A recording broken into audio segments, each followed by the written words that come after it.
Meus queridos amigos de Dom Pedrito e da região, eu não pude estar na reunião aí com vocês, o Cabreira havia me pedido a presença, mas estamos aqui nas discussões em Brasília, reforma da Previdência. Eu amanhã assumo a relatoria da MP 881 da Liberdade Econômica, que é uma medida muito importante, onde nós vamos poder resolver, por exemplo, a questão dos registros de defensivos, que é um dos grandes problemas, né, nessa busca de competitividade com o setor, do setor com relação ao Mercosul. Nessa medida provisória serão resolvidas uma série de questões de toda a economia, mas também do agronegócio. Então, justifico a ausência, mas devemos estar votando ao longo do dia e da noite hoje, finalmente, o PLN 4, que é a suplementação de recursos que destrava o Plano Safra, que já vem atrasado. Lamentavelmente, ele já vem atrasado, né? E eu estou aqui tentando votar o projeto que determina um prazo para o anúncio do Plano Safra, para ficar um pouco melhor de todos vocês se organizar na atividade. Mas junto com o Plano Safra deve sair, então, finalmente a medida provisória que do nosso trabalho aqui trará o fundo de aval, né? Para muitos é o fundo de aval solidário, como a gente havia nominado, mas o ministro Paulo Guedes chama de fundo de aval fraterno, da forma como nós conhecemos, né? Como a gente já anunciou aqui, e isso, em tese, deve destravar a linha de crédito do BNDES. Eu digo em tese porque a gente espera que isso aconteça. O Banco do Brasil tem afirmado que está preparando 2 pilotos imediatamente para fazer ela funcionar. Ela não vai salvar todo mundo, infelizmente, ela não vai atender todo mundo, mas ela vai buscar o máximo de produtores possíveis. E no que diz respeito ao arroz, conversando com o secretário Eduardo Sampaio, que é do Desenvolvimento Agropecuário, na semana passada, depois do anúncio do Plano Safra, nós vamos sentar para ver qual a possibilidade de alguma medida desses recursos serem utilizados na linha, reduzindo ainda mais o custo dela e fazendo com que ela chegue à maioria, pelo menos, dos produtores de arroz, né? Ainda estamos perseguindo uma medida especificamente para o produtor de arroz, mas é importante eu dizer, não há no governo nenhuma outra alternativa, e digo isso infelizmente, mas não há, com relação ao endividamento. Só temos esta construção que desde o ano passado nós estamos fazendo e tentando destravar agora. Na medida provisória virá também alguma coisa com relação a CPRs, que eu não sei ainda bem o que será. Nós teremos também o patrimônio de afetação, que é a possibilidade de você dividir o patrimônio para dar em garantia e não como é hoje a regra, né? E nós temos uma outra negociação feita, que é uma novidade aqui, talvez para alguns, que foi a retomada junto ao BNDES do chamado Giro Rural, né? O BNDES Giro, que já foi o FAT Giro Rural no passado. Eu lembro que funcionou muito bem naquele momento, que é aqueles produtores que não puderem usar a linha ou preferirem manter as negociações com o banco, prorrogar nas linhas próprias dos bancos e acertar com seus credores, né, fora do sistema financeiro. Este credor vai poder buscar a linha, ele se capitaliza, né, porque hoje ele tem que buscar um dinheiro fora para financiar muitas vezes a operação do produtor, e nós temos uma margem aí de quase 30%, um pouco mais de 30% de juro para ele buscar esse capital de giro lá fora.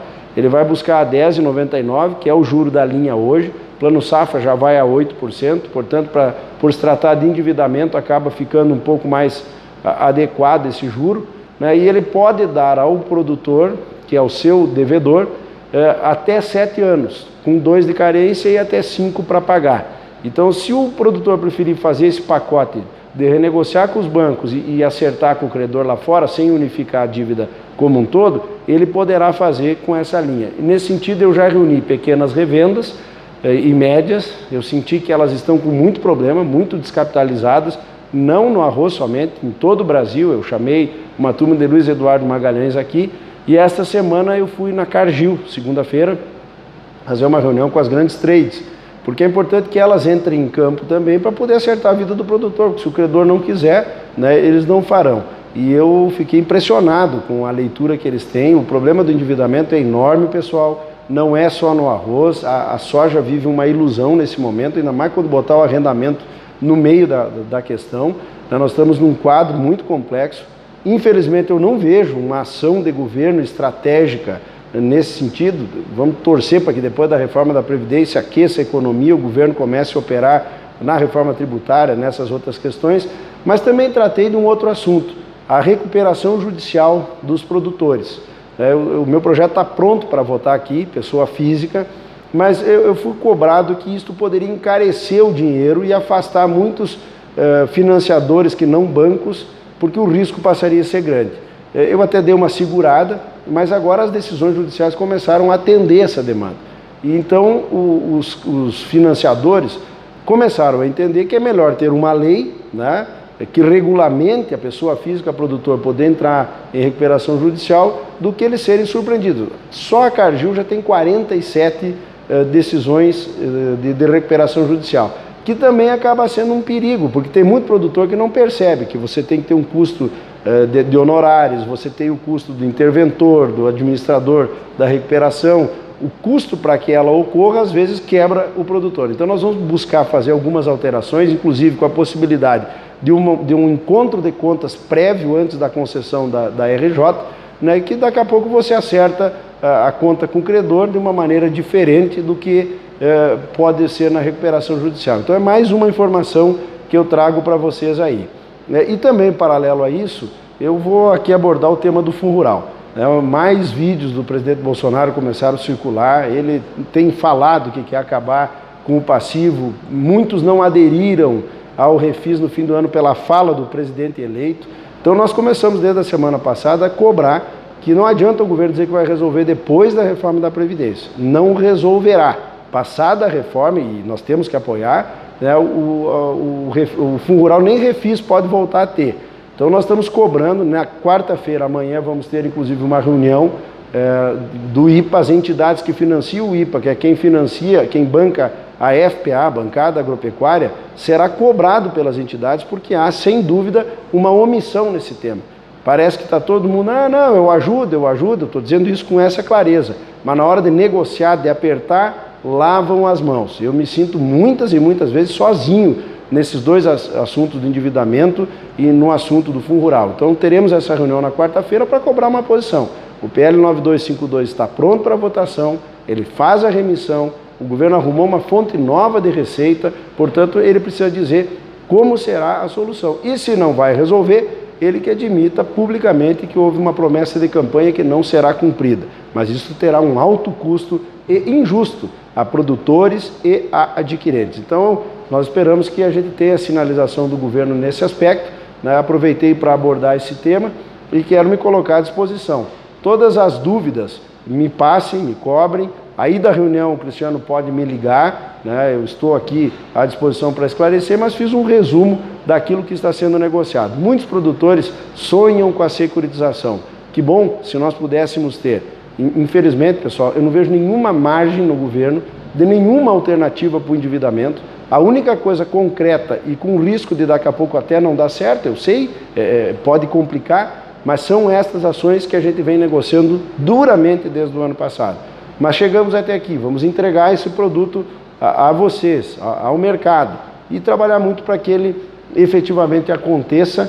Tivemos também na semana passada, junto com o Alexandre Velho, lá no Ministério da Economia, esta possibilidade de ampliação, quando fechar o acordo com a União Europeia, de ampliarmos para 600 mil toneladas, ao invés de 150, a venda de arroz brasileiro dentro desse acordo. O governo já nos comunicou que vai ter a redução da questão da energia, da importação de máquinas e implementos e taxa de cabotagem, alguma regra mudada ainda este ano, e eu espero que com a 881 a gente tenha a redução do custo dos defensivos, né? Eu acho que ela diz o seguinte: se o Estado brasileiro não regularizar, fica regularizado, né? E com isso o produtor poder trazer os insumos que hoje nós não podemos usar, né? E que é um grande problema. E aí eu vou tocar no assunto que fui cobrado porque sou autor de um projeto que transforma em crime contra a saúde pública o roubo, furto, contrabando dos defensivos. E eu disse ao pessoal, esse projeto precisa ser feito sob o ponto de vista da segurança das propriedades, porque o ladrão vai para lá e às vezes tira a vida de produtores e infelizmente isso é absorvido dentro do próprio mercado. Alguém me disse, pô, Jerônimo, mas daí nós não vamos poder trazer o nosso produto lá do Uruguai. Não, eu quero que você possa comprar aqui no Brasil ou trazer legalmente, e agora estou trabalhando isso na medida provisória 881. E, paralelo a isso, fazer com que o ladrão, com que o assaltante não vá lá para dentro da propriedade para roubar os defensivos agrícolas. Então, com isso eu consigo comprovar aquilo que a gente estava trabalhando, né? E aqui está, portanto, o resultado. O defensivo, o produtor não precisa correr risco de ter que contrabandear, ele tem que ter condição de comprar aqui, comprar mais barato e fazer a produção de maneira competitiva. Então, pessoal, esse é um resumo um pouco longo, mas é um pouco do que estamos fazendo. Estou à disposição e assim que a gente tiver mais notícias, eu também vou mandando a vocês. Eu quero disponibilizar meu celular, é o 51995186885. Sempre que vocês precisarem, é só contatar que eu os mantenho informados.